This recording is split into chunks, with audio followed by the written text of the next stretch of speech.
as well as in terms of water permeability test is checked in case of concrete using blended cement. It is seen that there is a higher level of corrosion resistance. So that is one thing. And what kind of cement is recommended for in situ piling operation? Because if you look at cast in situ piles, mostly board cast in situ piles, the requirement is of a higher workability. A slump of more than a collapse slump is required, more than 200 mm slump is required, and at the same time it must not segregate.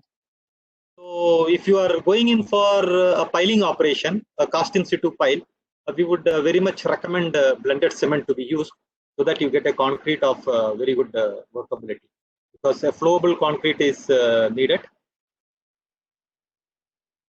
for such kind of concrete. So let me just check up with the speaker if he has arrived. So these are some of the questions I could see, and I have been able to just touch upon that. Can you emphasize on usage of blended cement with machine sand or rock sand? In fact, blended cement, we have done number of trials using M sand at our Ramco Research Development Center, and we have seen the requirement of workability as well as compressive strength coming, and so there is no issue as far as M sand as well as blended cement. In fact, our Ramco Supercrete cement, if you look at it, it is a type of blended cement wherein we have done number of trials using Ramco Supercrete and M sand, and we have seen that you get the requirement of workability as well as compressive strength. Because Ramco Supercrete is one of those cement where we have ensured that the concrete that you are making, you get a higher earlier strength as well as a higher ultimate strength. So, and at the same time you get a low heat of hydration. That is the specialty of Ramco Supercrete cement. So let us wait for this thing, and so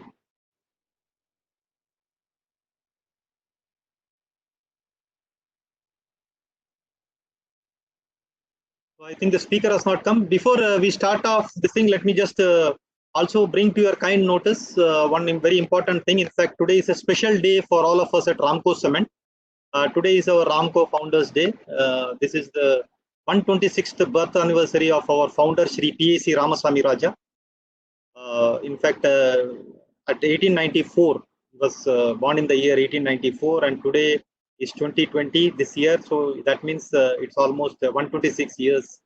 So this is the 126th birth anniversary of Shri P.A.C. Ramaswamy Raja. He is one of those entrepreneurs and industrialists who has been respected by all, and he has done yeoman services, selfless services. It was in the year 1938 the Ramco Group was founded, and in the year 1961 Ramco Cement was started in the year 1961, and at that juncture the state government in fact invested about rupees 10 lakh. In fact, that was the first time in the history of India that any state government is having some kind of stake organization. So that was the kind of trust that the state government had in our founder, and that is how we started the foundation of Ramco Cement during those time. And we have seen a number of technological processes also being developed, right from wet process to dry process, and at every stage of manufacturing process, if you look for it from mining to packing, we have been able to bring the latest technology. So that is one of the special day for all of us. So today is our Founders Day, birth anniversary, 126th birth anniversary of our founder Shri P.A.C. Ramaswamy Raja. So that is a very special day for all of us. Blended cement can be used for brickwork and plastering work. Yes, you can use it. In fact, that is what we were also emphasizing during our last webinar. In PPC cement, we have different types of Portland Pozzolana cement. We have the Ramco Super Grade, we have the Ramco Supercrete, and we have the Karthik Super Plus, and we have the Ramco EFC cement. So the thing is that if you have to use it, if you want to use a premium cement for concreting works, you can go in for Ramco Supercrete cement. So blended cement can be very much used for brickwork and plastering work, and that can be used. And because when you look at brickwork and plastering work, what is it that you are looking at is the coverage area. So you will get the necessary coverage area, and you will be able to ensure that the adhesion strength is also much. So that is something that we have been discussing last time. So another question is that what about Supercrete cement setting time? Supercrete cement, in fact, as I was emphasizing, it is having a higher early strength, ultimate strength. is also equally good. This actually was formulated when we when we went to a prestigious project where they wanted a cement with a higher durability and at the same time with compressive strength not being sacrificed. So they wanted both of them, both compressive strength as well as durability. So that is where we formulated Ramco Supercrete at our Ramco Research Development Center, wherein we were able to fulfill both the requirements of compressive strength as well as a crack-free concrete by virtue of making it a cement with low heat of hydration. That is where we are able to achieve concrete having lesser incidence of cracks. In fact, it's a crack-free concrete. So that was one of the challenges that we had faced, because to get both the properties in one cement, I mean, you get the benefit of both PPC as well as OPC in one cement has been a challenge, and that was Ramco Supercrete is all about. So this is what, and another question is regarding the energy efficient and eco sensitivity of blended cement. Yes, in fact, blended cement in fact was started because of the contribution it makes to the gives to the environmental this thing, and in terms of the carbon emissions, reduction of carbon emissions, because when you are using a blending material in concrete, it is that much energy sensitive, it is that much eco-friendly. So that is one of the most important thing of blended cement. In fact, it is also being said that if you use 1 kg of blending material in concrete, you are saving 1 kg of carbon dioxide from being released into the atmosphere. So that is the eco-friendliness of blended cement. And the reason behind the cracks after plastering, that is another question which has been posted. In fact, yes, plastering is more prone to hairline cracks because of the area to thickness ratio. Because if you look at plastering, the thickness is so less and the area is so huge. So the thing is that the tendency of cracking is more in plastering. So how can we avoid cracks in plastering? The first and the foremost thing that we can do is to ensure that the curing is done properly. That is the most important practical thing that we can look into. And the second most important thing that we can pay attention as far as plastering is concerned is that let us not use very fine sand. That means the sand which is lying in the zone 4 category, which is considered to be very fine sand. And if you are using very fine sand and very fine dust particles, the tendency of plastering to crack is more. So if you're able to follow all these precautions, I'm sure that we can avoid cracks in plastering. And there was one more question regarding the CSH gel. Why is it more in case of blended cement as compared to ordinary Portland? That is because, as the speaker earlier in our first webinar had already explained, the hydration of hydration of blended cement. You would have noticed that calcium hydroxide is being released. The pozzolanic material in PPC will react with calcium hydroxide to make it much more impermeable. So that is where the importance of usage of blending material as well as blended cement is very important in concrete, because the calcium hydroxide is consumed by the this pozzolanic material in concrete started from the Roman era itself. Because in the Roman era, if you see, you will find that they have been using this volcanic ash along with lime.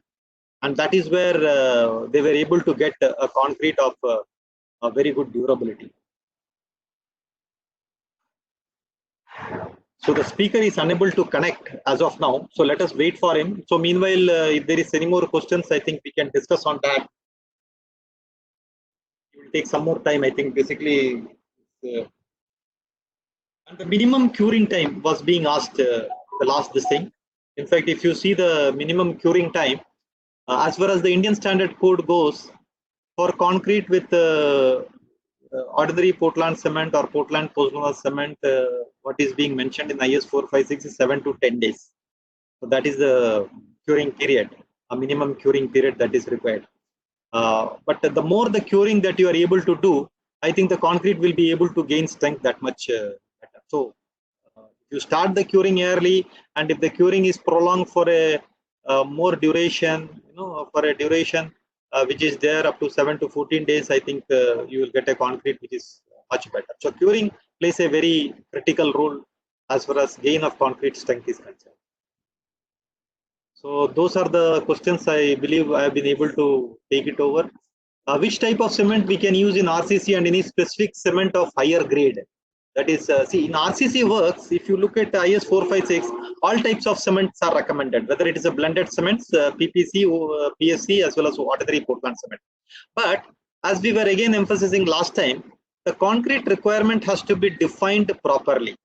You need to specify the workability. If suppose the slump retention is more, we have a special type of cement which we are giving to infrastructure project, OPC 53 infra, which we call it, and where many of the project personnel in, say, for example, in Bangalore, they have been able to get a slump retention of up to 3 hours without much problem. So if you have to have a higher slump retention, I think you will have to go to 53 infra cement, which we are manufacturing.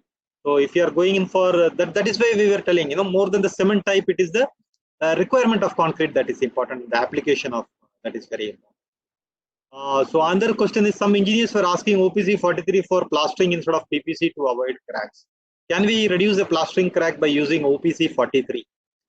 Now, OPC 43 is an ordinary Portland cement where the specification as far as the codal provision goes is initial setting time is 30 minutes, final setting time is 600 minutes.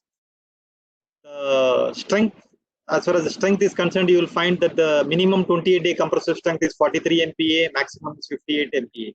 So if you are going in for OPC 43 for plastering, I don't think so it's a good idea, because it is having a high heat of hydration as well. So the incidence of getting cracks would be much higher. There is another misconception that is there.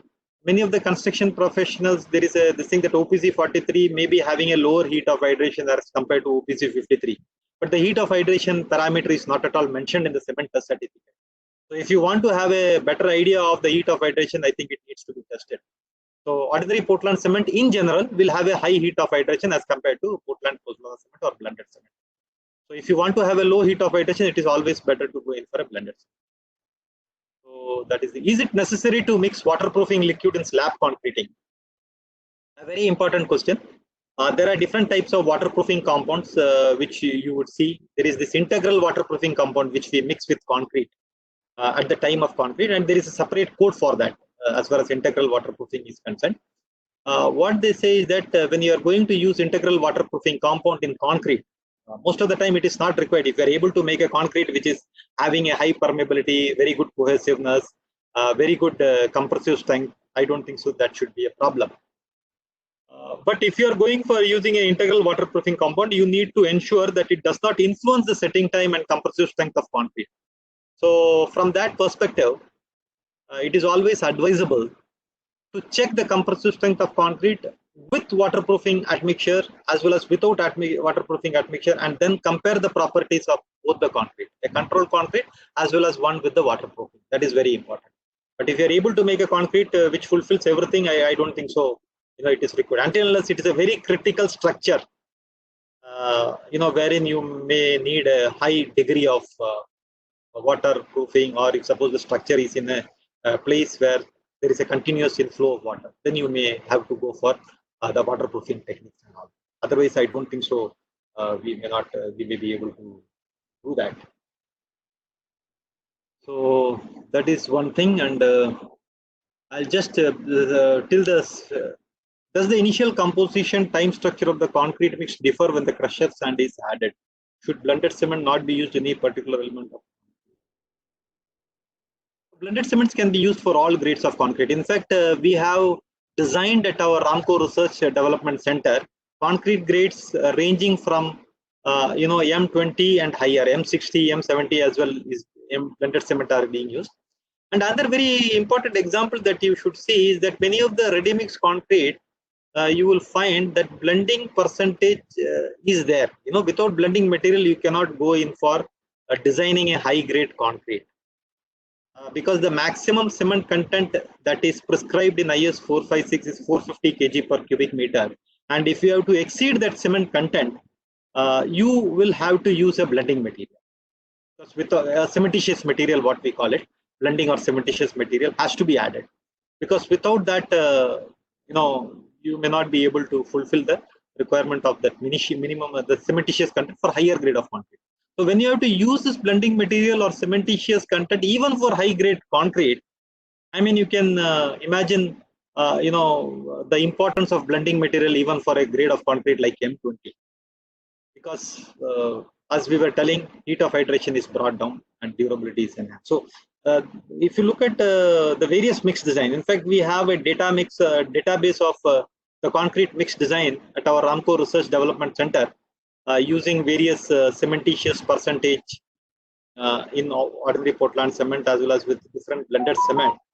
We have the concrete mix design and we have seen that it is working very well. So you can go in for that thing for any grade of concrete. Of course, the question of using chemical admixture with blended cement, as I was again emphasizing, you need to do a trial with the type of admixture that you are using, because as you all are aware, there are a number of chemical admixtures that is available in the market. So before usage, and all these admixtures, chemical admixtures are having different chemical bases, ranging from maybe naphtha based or maybe PC based. So it is very important that you do the trial at site before you use chemical admixture with any type of cement to see whether you are able to get the required performance in concrete. So that is the thing. So this is one thing. Let me just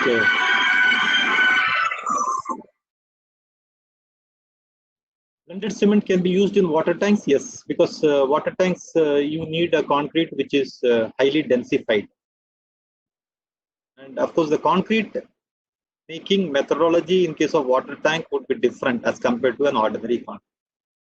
I mean, we may have to go in for a good compaction in case of this thing, and in case of water tank, if you have to have it as a waterproofing, you can go in for even waterproofing compounds or something like that, so that you get the required waterproofing in case of water tank. So just let me, I'm very sorry for the speaker is unable to connect actually. So we will just wait for another 3 minutes before the speaker also comes. Is there any relation with cracks versus water cement ratio? That is a very important question.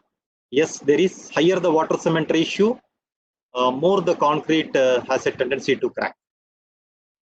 So it is always advisable that we control water cement ratio, especially during hot weather. During summer season, it is very important that we control the water cement ratio so that the incidence of shrinkage cracks is lesser. Let me just check up with the speaker whether he is able to connect. Our IT team is helping him out, so please bear with us till that time. Please explain blended cement ingredients. Blended cement ingredients, if it is a Portland Pozzolana cement, you have a clinker and you have fly ash in that, and the permitted addition of fly ash for a Portland Pozzolana cement is between 15 to 35%, and in case of Portland slag cement, it is between 25 to 70%, where the slag is added along with OPC clinker and gypsum. So if you look at blended cement ingredients, these are the three major ingredients. You have a blending material which can be either a fly ash or a slag, and you have OPC clinker as well as gypsum. That is. So what is a practical test at site to see the cement is of good quality? In fact, we always recommend that the cement should be tested in a laboratory. There are some shortcut methods, but we do not recommend those methods, because we have seen that many of those methods wherein you try to feel the cement, whether it is cooler or whether the cement is, of course, you can have an inspection as far as the lumps are there or not. But as far as the testing of cement is concerned, we would recommend that the cement has to go in for a laboratory for testing. Then only you will be able to know the good quality of cement. There is as such no practical test which we would recommend at site. Of course, what you can do is that you can make a concrete cube out of the cement with the proportion that you are planning to use, and then check the compressive strength for concrete. I think that would give you a better idea. Necessary precautions to be taken while final finishing of slab. So that is again, over finishing of slab is not recommended, and the finishing of slab has to start once the bleed water goes away, because when you finish a slab along with the bleed water, it is not recommended, because it can have a problem of having this, this hairline cracks coming. So this such kind of, and one most important thing which you have seen as far as the finishing of slab is concerned is that that the mason should be given the necessary tools for finishing of slab. That is very important. Difference between blended cement and composite cement. Yes, composite cement will have both fly ash and slag into it. Composite cement is also a type of blended cement, because the term blending means you are adding either fly ash or slag, or fly ash and slag both together. In case of composite cement, it is fly ash and slag both together that is being added. So why concrete with GGBS in green color? Yes, concrete with GGBS is in green color because of the sulfides in the slag. Because of that, you will find that green color sometimes occurs, but after some time it goes away. That is the reason for the occurrence of green color in GGBS, especially with Portland slag cement. Again, this question of advantage of PPC over OPC is a very good question. Let me just check up the.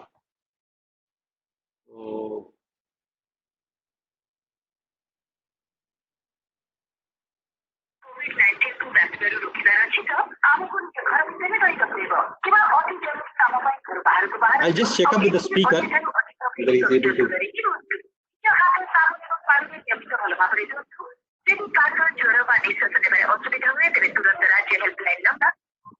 Okay, advantage of PPC over OPC, as we were telling, low heat of hydration, reduced lime leaching, which in turn gives the durability to concrete vis-a-vis ordinary concrete made with ordinary Portland cement.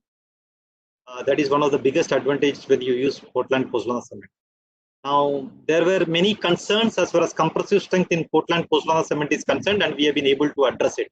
That is why we have been able to manufacture a cement like Ramco Supercrete cement, which can give you a 20 MPa for M20 grade of concrete in less than 7 days. So that is the kind of thing. So the main advantage is lesser heat of hydration and durability. So that is the advantage of PPC cement. What quantity of water must be used for one bag of cement for M20 grade of concrete? It is the water cement ratio that we recommend is not more than 0.5. That means if you calculate, it should not be more than 25 liters per bag of cement. Is any additives like GGBS fly ash can be added during design mix along with blended cement? Along with blended cement, if you are going to add some GGBS or fly ash, I think you need to first of all understand how much of blending material has already gone into the blended cement. That is one thing, because that is a very important information that you must have.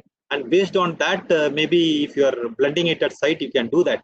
But while blending additives like GGBS or fly ash, we need to be careful, because you need to have the right quality of fly ash or GGBS at the site. Otherwise, it can create a problem.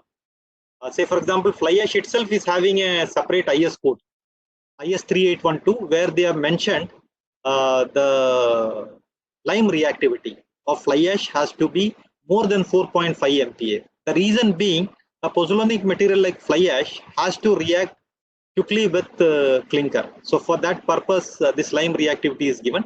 And we also need to ensure that the fly ash is finer, because if the fly ash is not finer, the secondary gel formation reaction, which happens when fly ash reacts with the clinker, may not happen. So I think the quality of fly ash that you are using at site has to be evaluated before actually you mix it at site. So blending of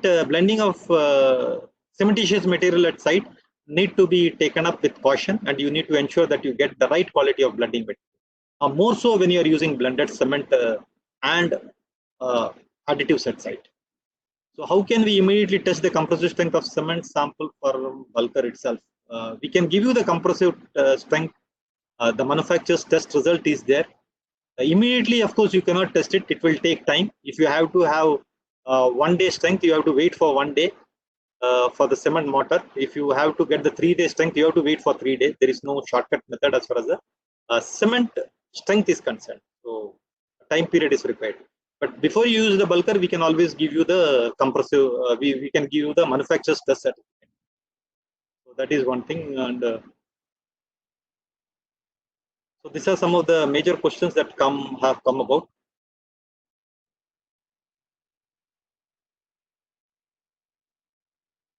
What is the maximum percentage of additives in case of blended cement? That's what I was telling. In case of PPC, it is 35%.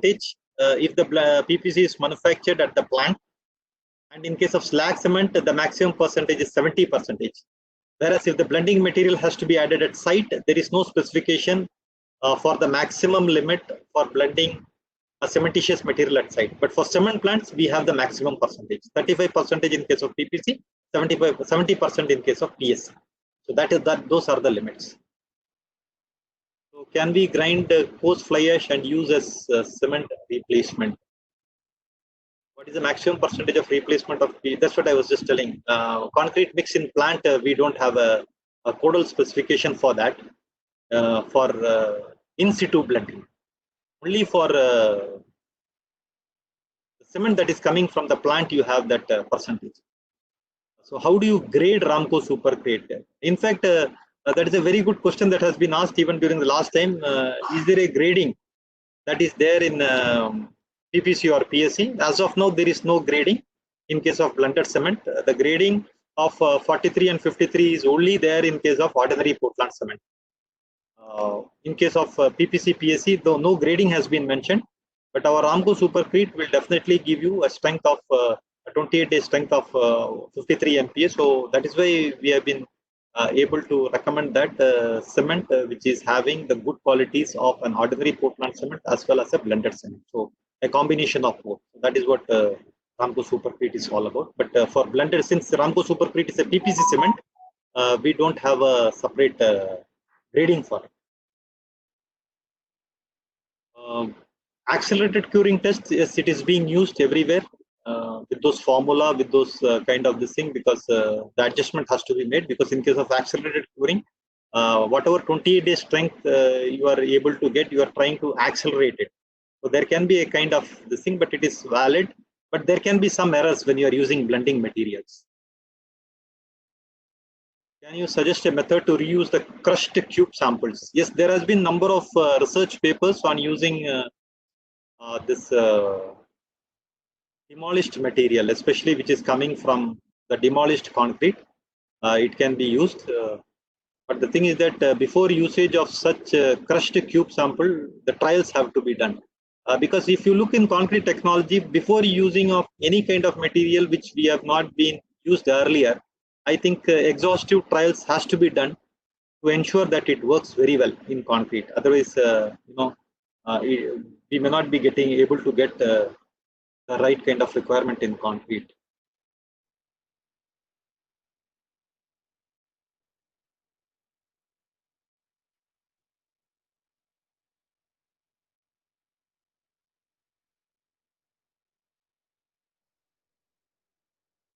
Is slag pozzolana material like fly ash? No, slag is coming from a steel plant and fly ash is coming from a thermal power station. So fly ash is a pozzolanic material which is having silica in it. That is the reason why even fly ash is mixed with ordinary Portland cement, or when you use a fly ash based cement, you will get that secondary gel formation because of the presence of silica in it. So it's a pozzolanic material. And if you look at the definition of pozzolanic material, it means that in the presence of lime, it will be able to react. By itself, it may be inert, but in the presence of lime, it may be able to. You'll be able to get the secondary gel. How long we consume maximum? I am not able to get that question which you have put. Which do you recommend for usage with M sand? Yes, M sand if you are using and if you are having the Supercrete is in fact compatible with M sand, and we have done number of trials both with Supercrete as well as Supergrade. We have done the trials with M sand and we have been able to get the required result. Because when you look at the manufactured sand, one thing is you should be able to get a sand which is in the zone 2 category. The grading is very important as well as the sand is concerned. Because if the grading of sand is in the zone 2 category, you will be able to get the required properties in concrete. So one should be very careful about not using the quarry dust, which may come from M sand, because using quarry dust will lead to a lot of shrinkage problems. So that is one thing. So those are the questions. And what about GGBS? Can we use it as a pozzolanic? GGBS is a cementitious material. GGBS and fly ash both are different materials which gives the desired properties. Both are effective as far as durability is concerned. That is why at Ramco Cements we manufacture all types of cement. We manufacture the ordinary Portland cement. We manufacture Portland Pozzolana cement. We manufacture Portland slag cement. We are also manufacturing the rapid hardening Portland cement, the Ramco Superfast, which is being used in precast works, and we also have the sulfate resisting Portland cement. So you have to understand the properties of concrete before recommending the type of cement. So this is some of the questions. So let me just bring this thing. Other than microsilica and alcoven, what are the other additives we can use in India? I think in India we can use only these blending materials: fly ash, slag, and microsilica or silica fume. That is what is being widely used.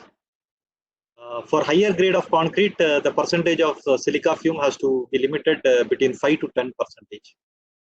So that is the thing. And, normally, fly ash, what we normally use along with cement, is having a higher fineness. And that is why when you get blended cement, say for example, if you get PPC from a cement plant, you will find that the minimum fineness that is mentioned in the PPC code is also 300 meters square per kg. That minimum fineness is always specified there. Self-curing concrete is one more question, whether Ramco can manufacture self-curing concrete where water crisis exists. In fact, as of now, if you have to manufacture a self-curing concrete, it can be quite expensive. We do have a self-curing plaster where we add this water retentive chemicals into it. The idea is that the water will not get evaporated and water is available for hydration.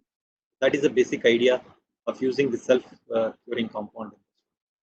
So that is what. But as of now, we don't manufacture self-curing concrete as such. So those are some of the questions, I think, and I hope we have been able to cover all questions. The only thing is that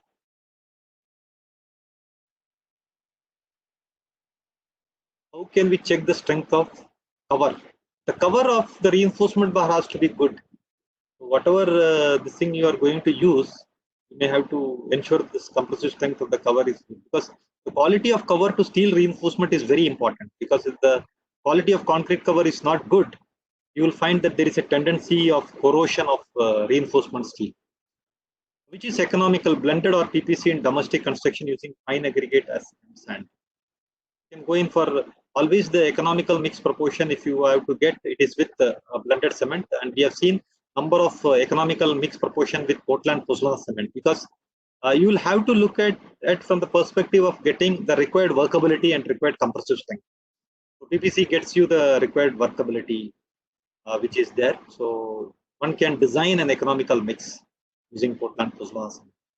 Yes, Portland blended cement can protect corrosion of steel. That is the next question. It can protect the corrosion of steel reinforcement bar.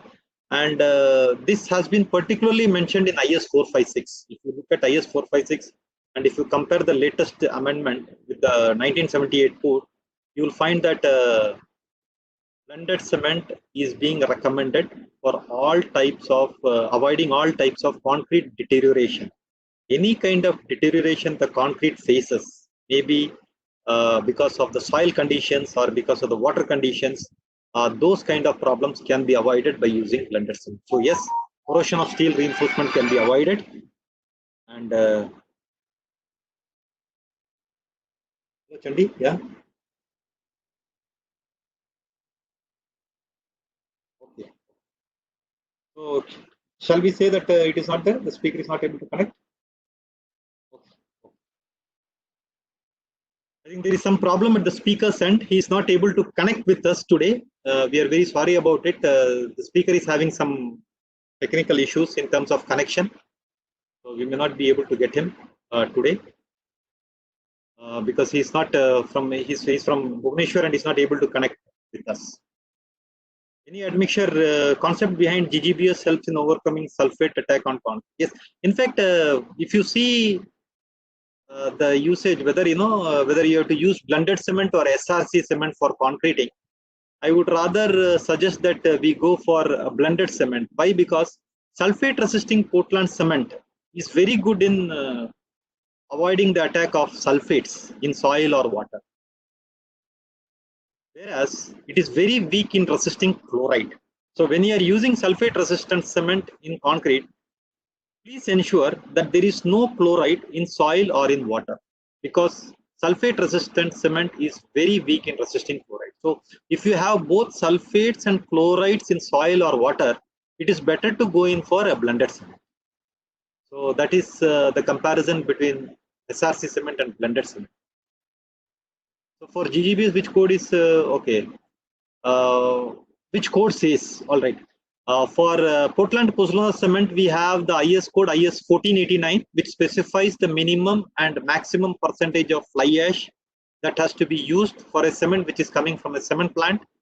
And for a Portland slag cement, we have the code IS 455, wherein it is mentioned, the slag percentage is mentioned very clearly. That is between 25 to 70%.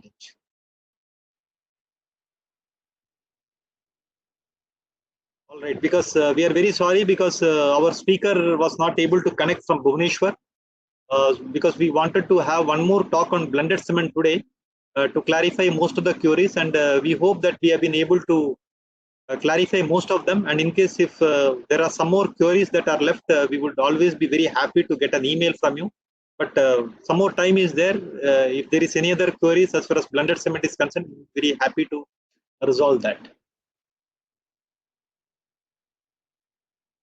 And as far as GGB is concerned, the most important thing in slag is the glass content in slag has to be higher if you are using slag in Portland slag cement. What are the precautions to be taken during the usage of blended cement? As such, any kind of concreting practices that you are following equally applies to blended cement. There is nothing, blended cement has been used for so many years in our country. It is not a new concept at all. There has been some doubt regarding the compressive strength of blended cement in the earlier stages. But now if you see, even our Ramco Supercrete itself, as I was telling, you get the compressive strength within 7 days. So there is no reservation as far as blended cement is concerned. You can very much use blended cement in all kind of RCC works. Which kind of blended cement is advantageous? So before answering that question as to which kind of blended cement is advantageous, we need to define the requirement of concrete. And based on the requirement of concrete in terms of workability, strength and durability, I think the type of cement can be specified. And there are many projects where they are able to get a good quality blending material at site. In that case, you will have to go in for a good quality ordinary Portland cement 53 grade and blend it at site, and then have a kind of economical mix. So this is the thing. And another very humorous question: can we touch GGBS by hand as it is having a high glass content? The glass content, the glass content is in terms of the percentage of, it is not the normal glass that we can see which can harm our hands. So nothing to worry about that. The percentage of glass content is mentioned, so you can touch it by hand. There is no problem there. How blended cement work against cracks?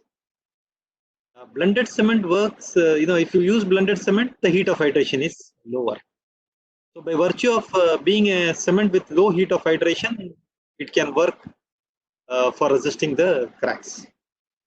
Can we use fiber reinforcement in the blended cement for parking force? Yes, you can use it if there is specific requirement that is mentioned in the concrete. If you are able to see the difference in terms of avoiding small cracks using fiber reinforcement, you can do some trials and then you can go ahead with that. So that is what I was telling. You need to define the requirements of concrete. Blended cement, does it reduce alkali silica reaction in concrete? Yes, it reduces. And it is also mentioned in most of the codes also that if you have to reduce, or if you have to avoid alkali silica reaction, and if you have to avoid carbonation in concrete, chloride attack, all such kind of attacks of concrete can be reduced when blended cement is being used. Because in case of blended cement, when you are adding the blending material, the alkalis in cement would be reduced to that extent. So the alkali silica reaction can never occur if you are able to make a concrete with good compaction using blended cement. Is there any need to use admixtures? Yeah, that is a very good question. Do you need to use chemical admixtures? If you are making a concrete at site and it doesn't need much transportation, you can use a concrete without admixture. Usually chemical admixtures or superplasticises are being used in most of the sites so that they are able to transport concrete over a period of time. So if they are able to get that slump retention, one needs to go in for the superplasticizing admixtures or the superplasticizers, or the admixtures has to be added if you have to have that kind of slump retention. So that is what pH value. There is one question about pH value. pH value of concrete is, if it has to be much higher, it has to be about 12. If it is much higher, it is good for concrete. The moment the pH value of concrete reduces, you will find the problems in concrete starts. The corrosion of steel reinforcement or carbonation in concrete occurs when the pH value of concrete is lower. So for cement as such, we don't have any kind of, it's very important that you look at the pH value of concrete itself, because that is a much better indicator. Usage of blended cement, will it reduce efflorescence? Yes, it reduces. That is what we were talking about. Blended cement has lesser quantity of free lime as compared to ordinary Portland cement, and that is the reason why it is able to reduce efflorescence. Which kind of blended cement will you recommend for board cast in situ pile? That is the other question that we have received. In fact, for board cast in situ pile, as I was mentioning earlier, you need a concrete with high workability, and the concrete has to flow through the tremie pipe. The moment there is a segregation in the tremie pipe, you will find that the concrete in the pile is very weak. So for cast in situ pile, we would recommend that you check the workability of concrete, which is more important, along with compressive strength. Because if the concrete is not workable, if the concrete doesn't flow easily, you will find choking of tremie pipes, which is much more dangerous. So this is one of those things. And is there any practice to avoid leaching even if we use ordinary Portland cement 53 grade? Leaching is much higher, because if you, the practice that you can do is that when you are using an ordinary Portland cement 53 grade, please ensure proper compaction, proper curing, because many times leaching occurs when the water gets into the concrete and leaches out this free lime. So the only practice that we can recommend to you when you're using OPC 53 is that either you can blend some cementitious material along with it, and you follow the correct construction practices where there is good compaction in concrete. So that is all about it. The concept behind reduction of sulfate attack. Okay. Sulfate attack. What is the concept behind the reduction of sulfate attack? Why blended cement is able to avoid the attack of sulfate? That is a very good question, because blended cement is able to give you a concrete which is impermeable. So if you are using that concrete where sulfates are there, I think the incidence of attack of sulfate would be reduced to that much extent. And another thing is that the secondary gel formation, and the percentage of free lime in blended cement would be much lesser. So that is one thing. So could you please repeat regarding the use of admixtures? Okay, there is one more. As I was telling, admixtures are only needed in most of the cases where you need a higher slump retention. In case of site mixed concrete, if your transportation of concrete is lesser and you don't have to transport concrete, and if you're using the concrete immediately without any lag of time, I think you don't have to use any kind of superplasticizing admixtures. Only when you are transporting the concrete, only you need to use that. And in case of self-compacting concrete also, you will find that more than one type of chemical admixture is being used.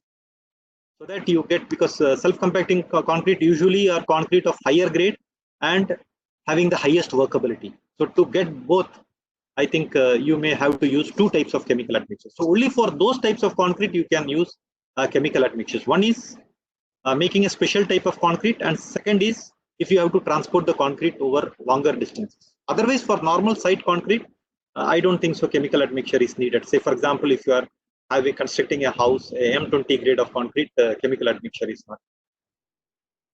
Another question which has come is, what type of cement can be used among the various available cement by considering durability property of concrete? As I was telling that amongst all types of cement, blended cements, whether it is PPC or PSC, would be much better if your durability is of your primus criteria.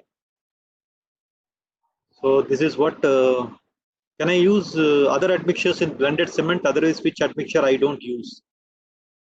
If you want to get an idea of which all admixtures are compatible with Ramco cement, we would be happy to share with you all the trials that we have done at our research center, our Ramco Research Development Center at Chennai. We have been able to do number of trials using various kinds of admixtures and using various requirements. There are some concrete which needed 1 hour slump retention. We have been able to give that by fine tuning the mix proportions. And if suppose you want a 3 hour slump retention, we have been able to do that. But most important thing is that we have to do the trial. So we can go ahead with that. So that is very important. Is RCPT value of concrete less with blended cement compared to ordinary Portland cement? Just a minute. Hello? Yes, sir. Are you able to connect? Okay.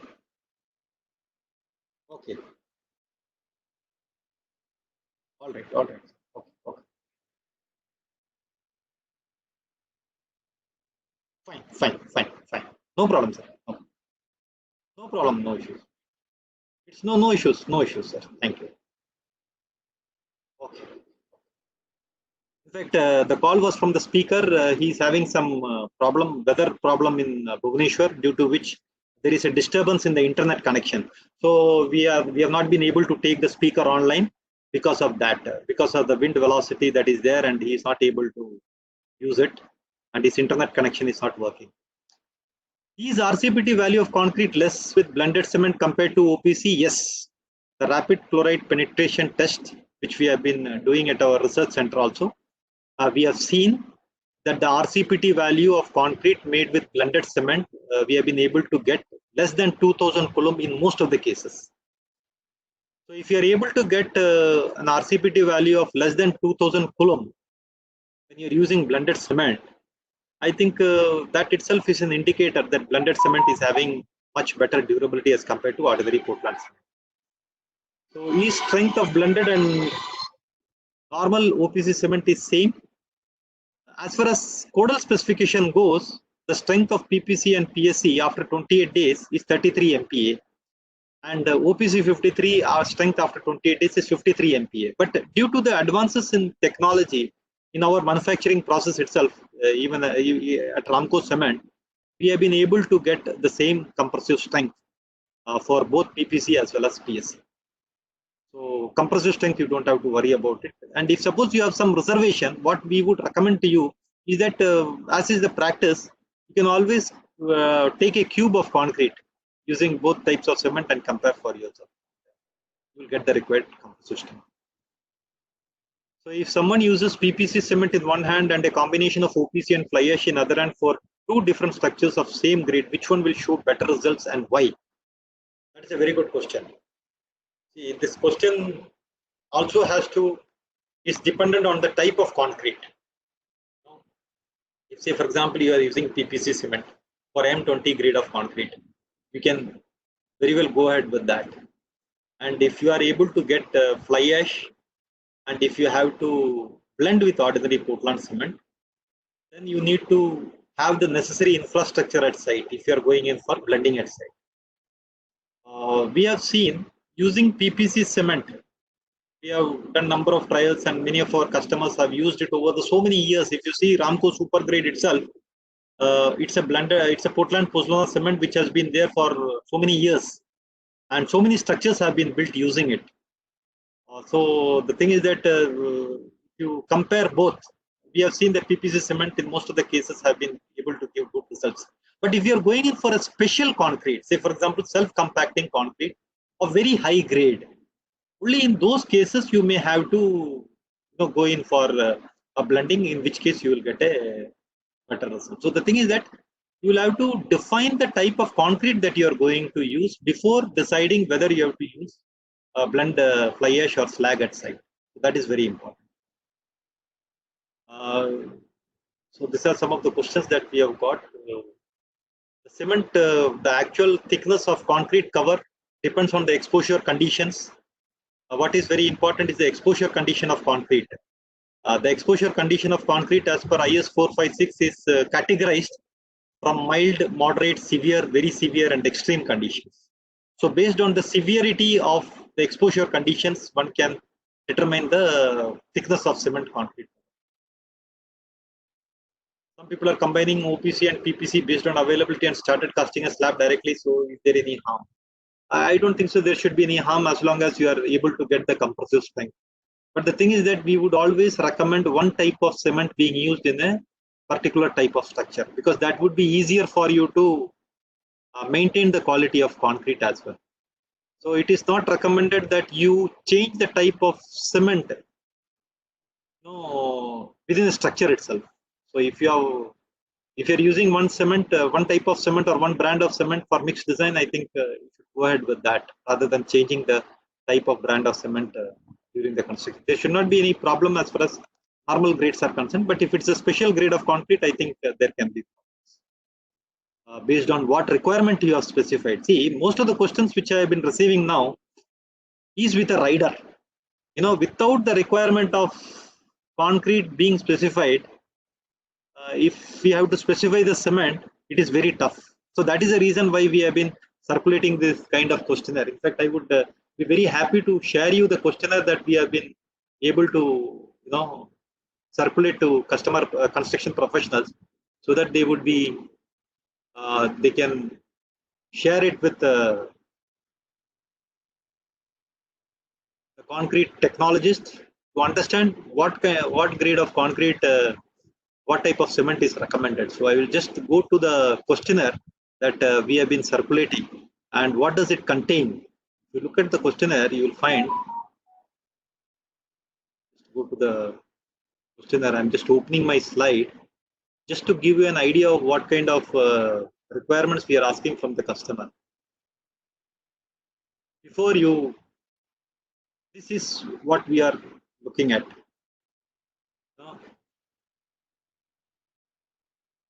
These are the requirements of concrete. First is, if you look at it, the grade of concrete, whether it is M20, M30 up to M60, that is very important. So user must be ready to share the grade of concrete.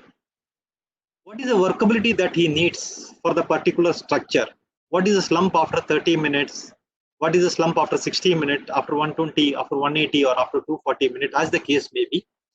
But we normally recommend that concrete slump must not exceed beyond 1 to 1.5 hours, because it is very difficult to maintain the slump. But it is very important that you ask what slump the concrete technologist want, based on the type of structure, based on the concrete unit, and the distance, the time taken to cover the distance, for the transportation of concrete.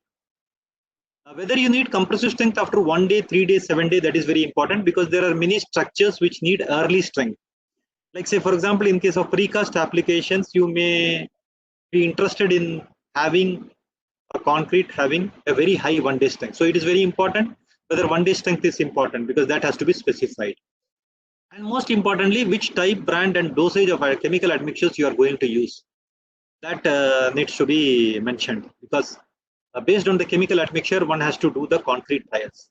And the fifth and the requirement that you should see is that is the concrete a special type of concrete, whether it is a self-compacting concrete, or whether it is being used for a particular application, like, say, AC sheet manufacturing, or so all the specific process requirement has to be very clear. And of course, it goes without saying that the type of concrete structure is very important. You may not be able to specify the same type of concrete or cement for, say, for example, for an infrastructure project, or for a residential housing project. So the type of concrete structure is very important. So this is the kind of questionnaire that we circulate to construction professionals. So it is very important that you specify the concrete requirements, properly, so that the type of cement can be specified. So this is what is all about, and this is the questionnaire that we normally circulate to most of the construction professionals to understand the requirement of concrete. So at the end of it, what we are looking at is what kind of value we can give, the technical value that we can give for a particular grade of concrete. And so these parameters are all very important. So That is what it is all about. I'm sure that you would have got the central message of today's discussion was is very important. We define the type of concrete structures in terms of various parameters so that we are able to define that. So that is why we have always been speaking about the right product for right application.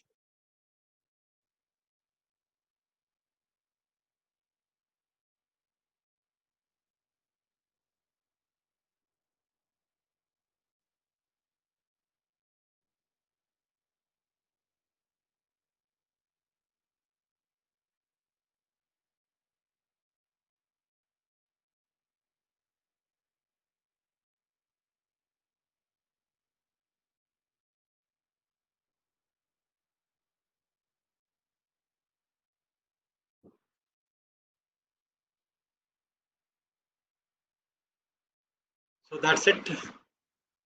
Suppose there is how many days? Another question that is coming is how many days will I stock blended cement? Okay.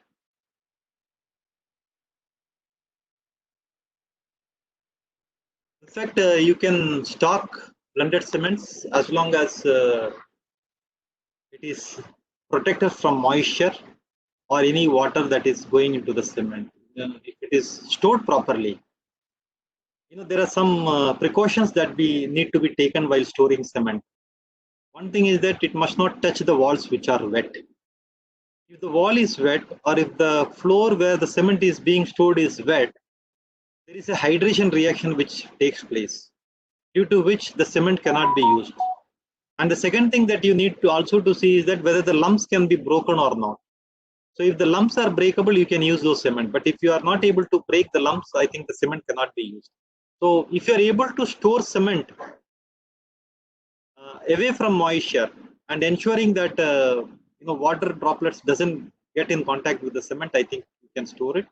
And IS code recommend a maximum of 3 months for storage of cement. And if it is beyond that, it has to be tested. That is what IS code recommend.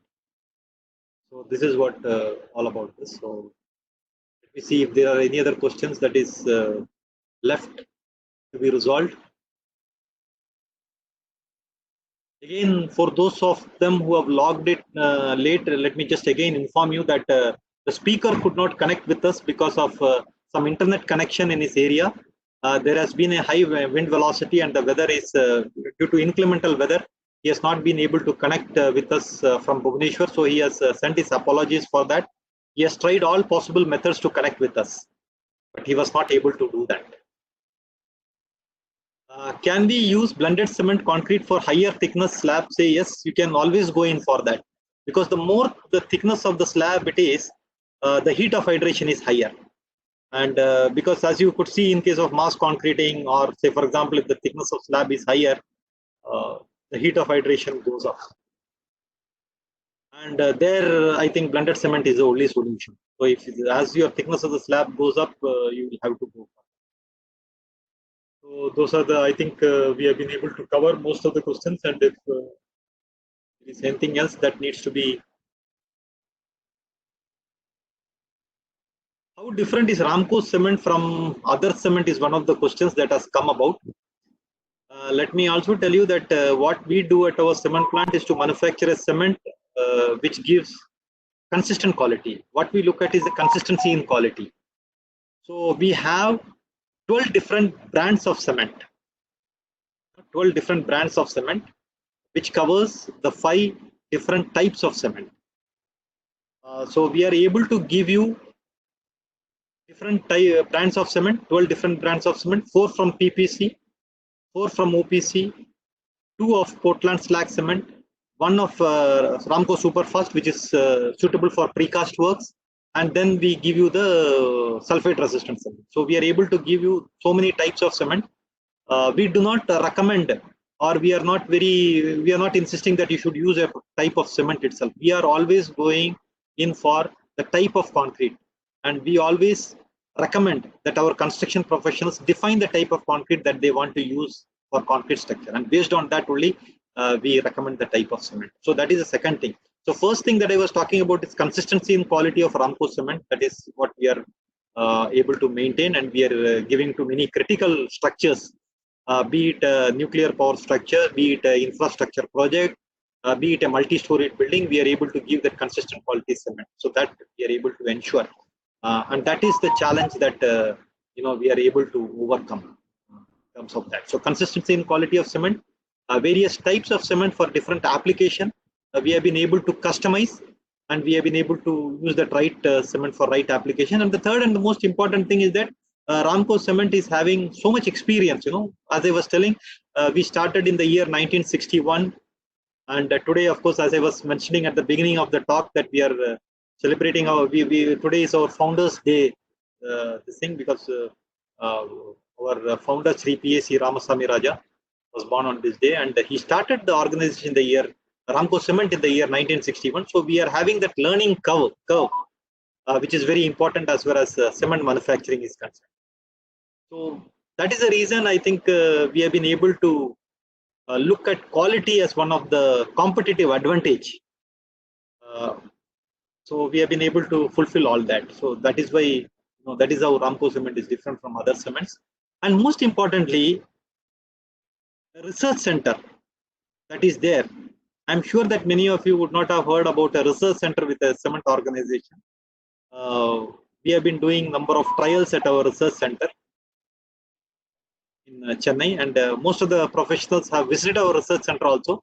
And we have the state-of-the-art equipments also available at our research center, whether it is heat of hydration, whether it is durability measuring equipment, and all those. So we combine research, the latest technology, the consistent quality cement, the customization, all together gives you a cement which you can always use it. And it has seen so many projects, so many projects experience we have got. We have been able to supply to so many different types of projects. Can you share about the blended cement latest IS codes? Yes, we would be able to share that. We will be able to share the salient features of those. Like say, for example, as I was mentioning, for PPC, it is 15 to 35%, and for slag, 25 to 70%. And we would be able to share those salient features, which is there in the code. You can always get in touch with our respective MES engineer, who would be able to give you that, or you can send us an email, and we will be able to share the salient features of those blended cement. So that's it. So thanks for your attention, and we have been able to discuss more about blended cement in this session. And thanks for sparing your time with us for this. And in fact, before we sign off, let me also tell you that we have got number of webinars which have been planned over the next few days. So thank you so much. So I am signing off, and thank all of you for spending your time with us. And we apologize for on behalf of the speaker, since he was not able to connect due to the internet connection in his area and the inclemental weather that was there. And we can schedule his talk at a later date. Thank you so much. All the best. Thank you.